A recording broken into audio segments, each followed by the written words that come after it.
बिस्मिल्लाहिर्रहमानिर्रहीम। अस्सलामु अलैकुम। अल्लाह तबारक व ताला के नाम से शुरू, जो बड़ा मेहरबान और निहायत रहम करने वाला है। यजीदी फ़ौज का एक ऐसा बदबख्त और बदकिरदार शख्स के जिसने सबसे ज़्यादा अहले बैत के साथ बुग़्ज़ और बगावत का इजहार किया, और यही वो बदबख्त शख्स था जिसने हज़रत इमाम हुसैन रज़ी अल्लाह ताला अन्हु नवासा ए रसूल सल्लल्लाहु ताला अलैहि वसल्लम की मुबारक गर्दन को उनके जिस्म मुबारक से जुदा किया। प्यारे दोस्तों, आज के इस वीडियो में हम आपको बताएंगे कि शिमर बदबख्त कौन था और ये किसकी आल औलाद में से था, और इस मलऊन शख्स ने अहले बैत के साथ कौन कौन से दर्दनाक सलूक किए, और किस तरह इस मलऊन शख्स ने अहले बैत की गर्दनों को उनके जिस्म से जुदा करके उनकी बेहुरमती की। और फिर जब अल्लाह तबारक व ताला ने इस बदबख्त की पकड़ फरमाई तो अल्लाह तबारक व ताला ने इस बदबख्त पर किस तरह अपना अजाब नाजिल फरमाया, और शिमर मलऊन का किस कदर दर्दनाक अंजाम हुआ और इसकी मौत किस तरह वाक़ई हुई। प्यारे दोस्तों, इस ईमान अफरोज़ और इबरतनाक वीडियो को देखने के लिए आपसे गुजारिश है कि हमारी इस वीडियो को आखिर तक ज़रूर देखिएगा। दोस्तों, यजीदी फ़ौज के अंदर 3 किरदार ऐसे थे जिन्होंने सबसे ज़्यादा अहले बैत की मुखालफत की और सबसे ज़्यादा उन पर जुल्म सितम किए और उनको माज़ अल्लाह शहीद कर दिया। उनमें से एक बहुत बड़ा बदबख्त किरदार शिमर का भी था। प्यारे दोस्तों, शिमर का नाम शिमर बिन जिलदोशन था और इसकी कुन्नियत अबू साबका थी, और इस बदबख्त का ताल्लुक कबीलाए हवाज़न से था। वाक़या करबला के अंदर ये लश्कर यजीद के 4000 सिपाहियों का सरदार था। शिमर के बाप का नाम शर्जिल बिन अमरू था और इसके बाप का लक़ब जिलदोशन था। इसी वजह से इसको शिमर जिलदोशन कहा जाता है। रिवायात में आता है कि शिमर के बाप ने फ़तेह मक्का के बाद ईमान कबूल कर लिया था। शुरू में शिमर मलऊन हज़रत अली रज़ी अल्लाह ताला अन्हु के साथ था, लेकिन बाद में ये अहले बैत के खिलाफ हो गया और ये अहले बैत अतहरात से बुग़्ज़ और नफ़रत करने लगा। प्यारे दोस्तों, सन 60 हिजरी में जब हज़रत मुस्लिम बिन अकील ने कुफा के अंदर क़याम किया तो शिमर बदबख्त उन तमाम लोगों में से एक अहम फ़र्द था जिसे हाकिम कुफा उबैदुल्लाह बिन ज़ियाद की तरफ से मामूर किया गया। इसी बदबख्त ने जनाब मुस्लिम की बातों को फितना करार दिया और लोगों को भड़काने लगा, और इसी बदबख्त ने कुफियों को शाम के सिपाहियों से डराया। और जब हज़रत इमाम हुसैन रज़ी अल्लाह ताला अन्हु अपने लश्कर को लेकर कुफा पहुँचे तो उस वक्त कुफा के कमांडर हज़रत इमाम हुसैन रज़ी अल्लाह ताला अन्हु के लश्कर के साथ किसी किस्म की कोई जंग नहीं चाहते थे, लेकिन शिमर बदबख्त ने ही हज़रत इमाम हुसैन रज़ी अल्लाह ताला अन्हु के साथ जंग लड़ने के लिए लोगों को उबारा और हज़रत इमाम हुसैन रज़ी अल्लाह ताला अन्हु के लश्कर के खिलाफ बगावत करने लगा।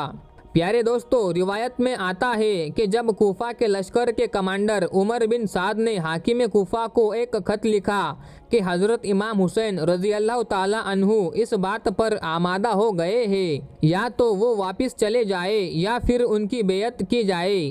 चुनाचा उस खत को पढ़ने के बाद हाकिम कुफा ने यह मशवरा दिया कि इस बात को कबूल कर लिया जाए, लेकिन जैसे ही शिमर मलऊन को इस खत के बारे में इल्म हुआ तो शिमर मलऊन ने इस बात को कबूल करने से फ़ौरन मना कर दिया। अहले बैत के खिलाफ अपने बुग़्ज़ का इजहार करते हुए बोला कि अगर हज़रत इमाम हुसैन रज़ी अल्लाह ताला अन्हु को ऐसे ही वापस जाने दिया तो बाद में ये मज़ीद मजबूत होकर आएंगे, लिहाजा बेहतर यही है कि हज़रत इमाम हुसैन रज़ी अल्लाह ताला अन्हु को वापस ना जाने दिया जाए ताकि ये कहीं और ज़्यादा मजबूत ना हो जाए। यही वो शिमर मलऊन था कि जिसने हज़रत इमाम हुसैन रज़ी अल्लाह ताला अन्हु और अहले बैत अतहार को कत्ल करने का मशवरा दिया। इस तरह शिमर का ये मशवरा उबैदुल्लाह बिन ज़ियाद ने कबूल कर लिया और इसको 4000 सिपाहियों के साथ हाकिम मुकर्रर कर दिया। इसके बाद करबला की तरफ हज़रत इमाम हुसैन रज़ी अल्लाह ताला अन्हु के नाम एक ख़त लिखा गया जिसके अंदर ये तहरीर था कि या तो हज़रत इमाम हुसैन रज़ी अल्लाह ताला अन्हु यजीद की बैत कर ले या फिर सरे खम तस्लीम करके जंग के लिए तैयार हो जाए।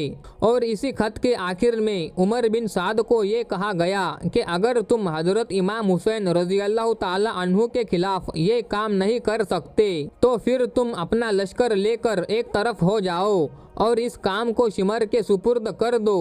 प्यारे दोस्तों, रिवायात में आता है कि जब यौम आशुरा की सुबह हुई तो शिमर मलऊन अपना लश्कर लेकर मैदान करबला में पहुंच गया और उमर इब्न साद के लश्कर में शामिल हो गया। इसके बाद यजीदी लश्कर ने हजरत इमाम हुसैन रजी अल्लाह ताला अन्हु और उनके अहले अतहरात पर हमला शुरू कर दिया और ये बदबख्त लोग अहले बैत को एक एक करके शहीद करने लगे। रिवायात में आता है कि शिमर मलऊन ही वो बदबख्त शख्स था जिसने अहले बैत अतहरात के खेमों को आग लगाई और अहले बैत के लोगों को कत्ल किया। इसके बाद शिमर मलऊन ने अपने सिपाहियों को हुक्म दिया कि वो हजरत इमाम हुसैन रजी अल्लाह ताला अन्हु पर तीरों की बौछार कर दे। लिहाजा शिमर मलऊन के हुक्म पर हजरत इमाम हुसैन पर बेशुमार तीर चलाए गए जिससे आपका जिस्म मुबारक जख्मी हो गया। इसके बाद हजरत इमाम हुसैन रजी अल्लाह ताला अन्हु को शहीद कर दिया गया। रिवायात में आता है कि वो शिमर मलऊन ही था कि जो हजरत इमाम हुसैन रजी अल्लाह ताला अन्हु के सीनाए मुबारक पर बैठा और उनके सर मुबारक को जिस्म से जुदा किया। रिवायतों में है कि वाकया करबला के बाद शिमर बदबख्त ने 12 शोहदाए किराम के सरों को उठाया और उन सरों को लेकर इब्ने जियाद की तरफ चला गया। नाज़नीन, इस तरह वाकया करबला के अंदर शिमर ने सबसे बदतरीन किरदार निभाया। शिमर ने ही हजरत इमाम हुसैन रजी अल्लाह ताला अन्हु के खिलाफ लोगों को भड़काया और शिमर ही वो शख्स था कि जिसने हजरत इमाम हुसैन रजी अल्लाह ताला अन्हु के साथ जंग करने का मशवरा दिया और शिमर ही वो शख्स था कि जिसने हजरत इमाम हुसैन रजी अल्लाह ताला अन्हु के अहले बैत अतहरात को शहीद किया और शिमर ही वो शख्स था कि जिसने हजरत इमाम हुसैन रजी अल्लाह ताला अन्हु पर तीर चलाए और शिमर मलऊन ही वो शख्स था जिसने हजरत इमाम हुसैन रजी अल्लाह ताला अन्हु के सर मुबारक को जिस्म से जुदा किया और उनके सर मुबारक की बेहुरमती की और 12 इमामों के सरों को लेकर उनकी बेहुरमती करता हुआ इब्ने जियाद की तरफ गया। प्यारे दोस्तों, अब बात करते हैं कि वाकया करबला के बाद अल्लाह तबारक व ताला ने शिमर की किस तरह पकड़ फरमाई और इसका दर्दनाक अंजाम क्या हुआ, इसकी मौत किस दर्दनाक तरीके से हुई। दोस्तों, रिवायत में आता है कि सन 67 हिजरी में जब मुख्तार सकफी का कयाम हुआ तो शिमर मलऊन और मुख्तार सफवी के दरमियान एक ज़बरदस्त जंग हुई। लेकिन इस जंग के अंदर मुख्तार सकफी ने शिमर मलऊन और दिगर उमवी उमरा को शिकस्त दे दी। अपनी जान को बचाते हुए शिमर मलऊन बनी उमैया के इलाके की तरफ भाग गया। उस वक्त मुख्तार सकफी ने शिमर की तलाश में अपना एक गिरोह शिमर के पीछे भेजा। उस वक्त शिमर मलऊन ने मुख्तार सकफी के गुलाम को, जो कि शिमर को कत्ल करने के लिए आया था, शिमर ने उसको कत्ल कर दिया। लेकिन इसके बाद मुख्तार सकफी ने एक और लश्कर को भेजा और शिमर मलऊन का एक बार फिर मुहासरा कर लिया। इस बार शिमर के तमाम साथी उसको छोड़कर वहां से भाग गए। रिवायात में आता है कि रात के वक्त मुख्तार सकफी के लोगों ने शिमर मलऊन पर हमला किया। अल्लाहु अकबर कहते हुए शिमर मलऊन की गर्दन को उसके धड़ से जुदा कर दिया और जिस तरह शिमर मलऊन ने हजरत इमाम हुसैन रजी अल्लाह ताला अन्हु की गर्दन को उनके जिस्म से जुदा किया था, इसी तरह शिमर की गर्दन को भी उसके जिस्म से जुदा किया गया और शिमर मलऊन के सर को काटकर मुख्तार सकफी के पास भेजा गया। शिमर मलऊन के जिस्म को कुत्तों के आगे फेंक दिया गया और बाज़ रिवायात में आता है कि शिमर के सर को काटकर मुख्तार सकफी के पास भेजा गया। फिर इसके जिस्म को खौलते हुए तेल के अंदर डाल दिया गया और बाज़ रिवायात में आता है कि शिमर मलऊन को गिरफ्तार करके मुख्तार सकफी के पास लाया गया और वहां पर उसकी गर्दन को उड़ाया गया और उसके जिस्म को एक खौलते हुए तेल में डाल दिया गया। रिवायत में आता है कि शिमर मलऊन के सर को चौराहे पर लटकाया गया ताकि लोग इसके अंजाम से इबरत हासिल करें।